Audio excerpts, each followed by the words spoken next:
Welcome once again, ladies and gentlemen, boys and girls, to the amazing world of bizarre medicine. I'm your host, Dr. Franklin Ruehl. Now, roll tape! Now, it's time for the world of bizarre medicine. As you may know, I'm a Ph.D., not an M.D., but I've always been intrigued by bizarre medicine. Let's see what's in the little black bag today.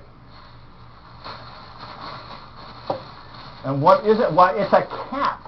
And it's not just any old cap. Please note, this is a special Mysteries from Beyond the Other Dominion cap, made especially for us in Tajikistan, where the world's finest caps are made. Tajikistan, yes. Now, when I see a cap, I immediately think of Capgras Syndrome. For those of you taking notes, that's capital C-A-P-G-R-A-S.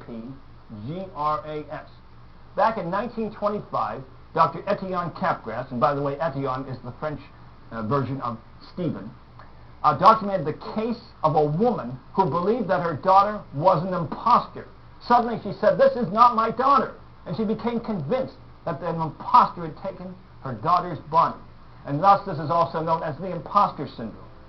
In the 1970s, there's an interesting case of a pastor in his 50s who suddenly said his wife was an imposter, not the woman he married, and he began placing a machete under his pillow to protect himself. Ultimately, he was committed to an asylum. His wife visited him one day thinking perhaps he had improved. Do you know what he did? He almost strangled her to death. And we have a current case in Great Britain of a teacher who was in an automobile accident with his wife.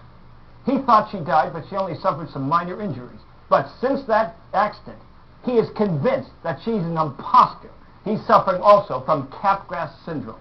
So this isn't that serious. For example, if any of you are in the audience, besides somebody you think is an imposter, that's no problem for our show, just so you're both watching. That's why we call this bizarre medicine. Now until next time, may the power of the cosmos be with you. Yes, yes, yes!